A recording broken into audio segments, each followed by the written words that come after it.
So we're trying to build out a leader, and the reason is we want to fish some of these chironomids, midges, midge pupa, buzzers, whatever you like to call them, wherever you're from. Okay. I picked out 3 of them out of this selection.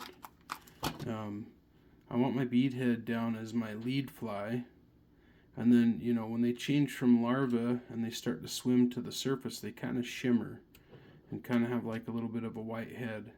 So any of those could really work, but I like this bead head down on the bottom because it kind of looks a little more wormy, and this looks more like the air trapped around them as they start to surface, and you can kind of see the wing carcass imitation, right? It's getting ready to go to that emerger state. So I'm going to push this one all the way to the very end of the fly line, so it'll be the deepest, then there's my middle, and so on and so forth. And you could trade those out. If I started getting flies on that dropper, I'd probably tie it to the end one and see if it'd still work, just so I don't get tangled. It may or may not matter, but that's kind of the idea, right? Heavier fly on the bottom. Could even be a leech right there. If you can't cast it, you'll have to put a weighted leech right there. So that gives you an idea of what we're trying to build. So we're going to have a 6-inch dropper and a 6-inch dropper, and we're going to have an 18-foot leader line that's going to then go back and attach to that first little piece of 3-foot leader that we'd already made. If you remember, there was a little surgeon's loop and then a tippet ring, and that section happens to be about 3 feet, 2.5 feet, somewhere in there. So I'm going to pull 2 6-inch tags of that 6-pound fluorocarbon. Okay, and I'll cut those off, set them aside, and then we're going to pull 6 feet off of this one, but I'm going to leave it attached. Okay, so we'll get that to where it's about 6 feet, so that's approximately 6. Now what we're going to do is take one of these little 6-inch strands and just kind of pinch the end pretty close to that 6-foot mark. And I've got 6 feet hanging off to the left of me. And we're just going to take them and make an overhand knot. Pretend they're one piece of line. We're going to pull them both all the way through. You'll see I got to keep pulling that line to get all that big 6-footer all the way through. Okay. So then we got to do it again. So we're going to take it and pull them both all the way through.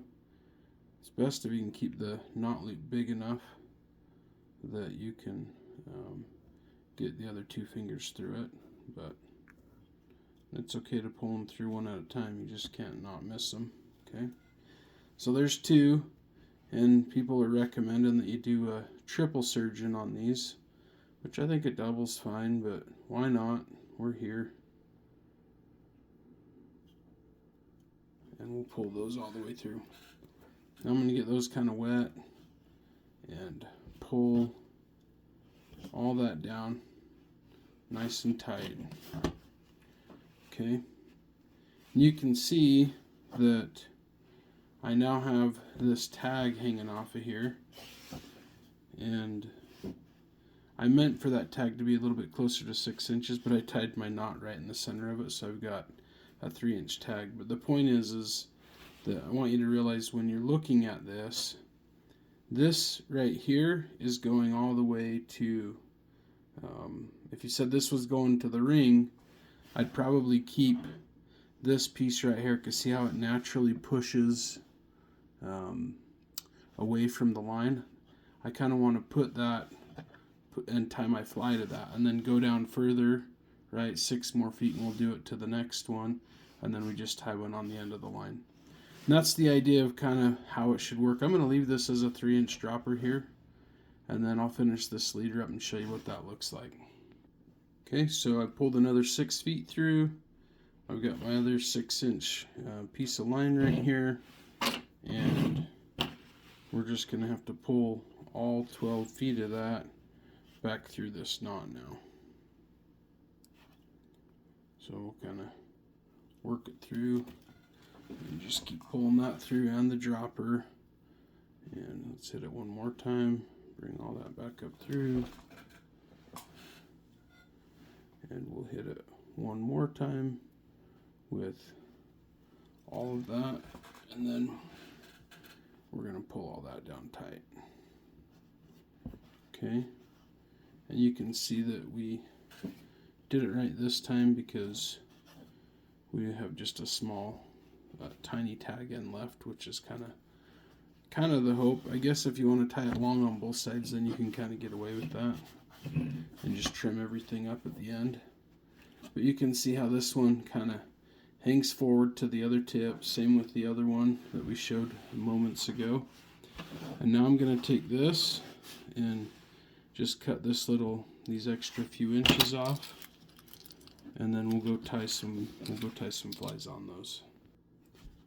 So to tie the fly on, we start out by tying just a simple overhand knot, and then all we need to do is get it through the eyelet of the hook.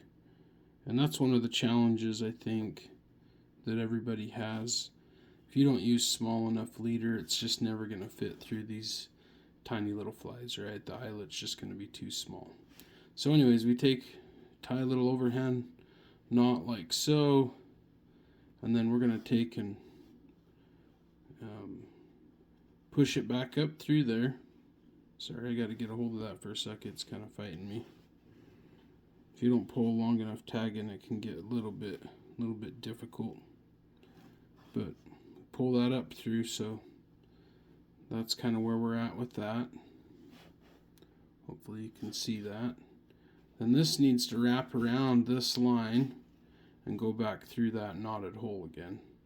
So I'm going to leave it looking about like that. Hopefully you can kind of see that. Let me see if I can push on the focus button there. Okay, let's twist it around a few times. Probably 3 or 4 times is good enough on something this size.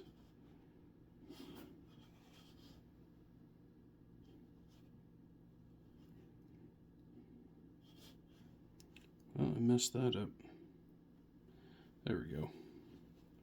Okay, now you can see I've got quite a few twists on that, and my knotted loophole is still there, and I'm going to go and push this right through the center of that. I don't know if you can see that. And then all I've got to do is pull that down tight, wet it. And the reason we're tying that loop knot is so that fly, when it's dangling, it can kind of do this, right? That's what we want, is we want it to be able to wiggle like that. So that's probably the most important thing I think, to make these little dropper loops work, is that the fly can actually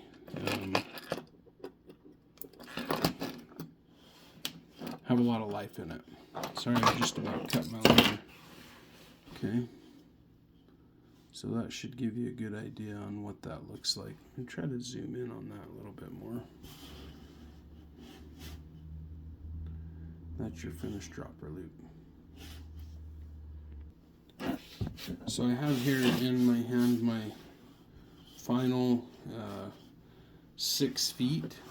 Okay. So you have 2 choices. You can either make a loop connection so that you can then hook it in to the tippet ring, or you can just tie it on here with a clinch knot. It kind of doesn't matter. You just have to decide what works for you. If you put the loop connection in here, then you're going to have to pull all the flies back through this loop and the little droppers, which isn't that big of a deal, but I just realized that's what you have to do. So to keep it simple for me, I'd rather tie on a clinch knot, because I can just cut a little bit off and tie another one right back on. Makes it a little bit easier, I think. So we'll do that. Let's just tie on a little clinch here. If I can get that to twist, those little lines, fishing line and that little ring is just so tiny. But get your line twisted up, and then just right through that loop.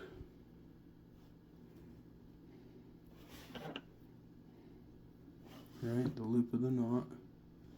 And then that loop that you made, we want to put it back through that one. We'll come like that, and then maybe you can kind of see that. Never always quite looks quite like the picture, does it?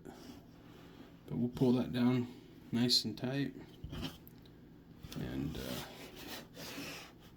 show you what that looks like. There we go. Okay, now I'm going to try and pull this whole leader through my hand without hooking myself so you can see what we got. So this is the end hook into the fly line, and that is our double, triple surgeon's loop. We're going to pull 6 feet of line, or sorry, 3 feet of line. And that's going to take us to our tippet ring. And then we're going to go 6 feet until we get to the hook that's trying to stick into my leg. Give me a sec here. Okay. Keep pulling it through. Now there's our first knot, right? And we have a 6-inch dropper on that. That's got that little chironomid pattern on there. Okay. Now we're going to pull it to the second set of 6 feet. I'm just going to keep pulling the line through my hand. We're working our way towards the end of the fly line. Okay, and we have that shorter tag there that's ended up 3 inches, or 4 actually. So what we could do with this is tie another triple surgeon's knot to extend it and put a fly there, unless you want to just tie one on that short. And now I'm going to pull it all the way to the final piece, which is another 6 feet, and this is where you're going to put a fly. Now if you put a chironomid, you're going to fish the bottom, but if you want to do a booby fly setup, you can actually put a booby fly on this exact leader, and that's going to make it so that it will all slowly drift down as you cast it out, or potentially hold it up in the froth using like the washing line technique. So anyways, we get some flies tied on that and we'll spool it up. So I have these little spools if you don't want to hook things right directly onto the fly line, and they're kind of handy.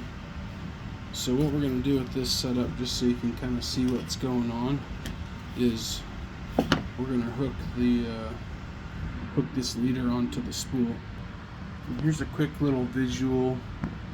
I don't know if you can see that, but just a quick little visual of, there's an improved clinch knot, the surgeon's knot,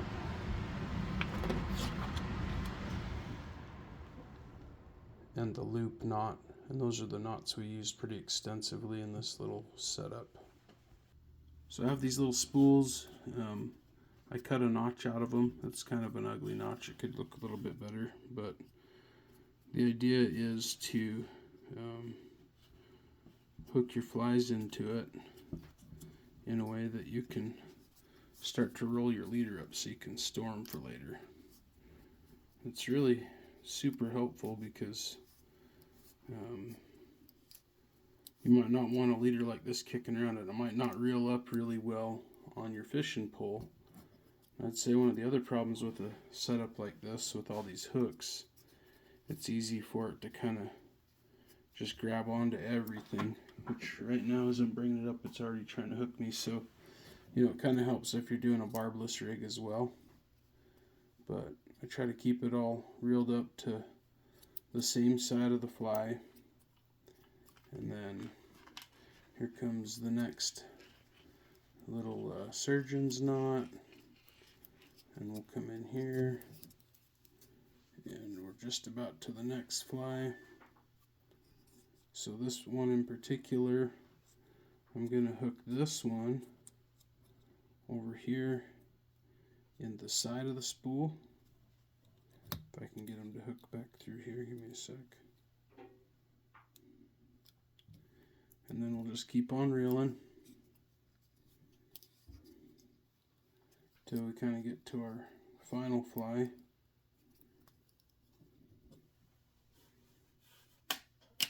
Working. I guess I got one more. And then the ring. Keep keep bringing it in.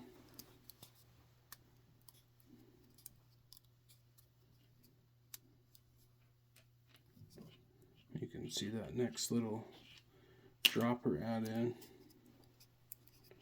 We'll bring both those in. Whoops.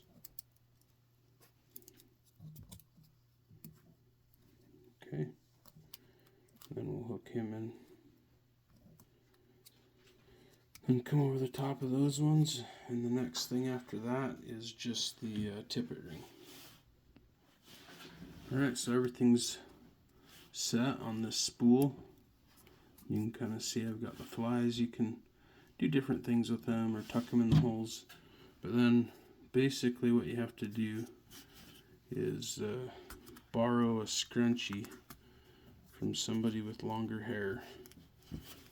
Maybe you can steal it from your mom or your wife or your grandma. Who knows? Maybe they'll give you one. And then that'll just keep.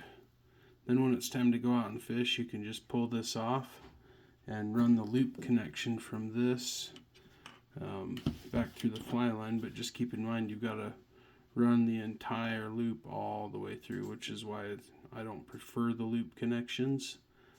If I have problems with it, I'll cut both loops, and you know what I'll do with that? I'll just tie a nail knot. So anyways, hopefully that gives you a good idea of like a midge tip setup. And this will just get cast out, and you ride this all the way to the bottom, or potentially cast out, and after a certain countdown of your choice, you start stripping it back in really slow, just about like this. Just really slow, just keep bringing it in. Thanks for watching.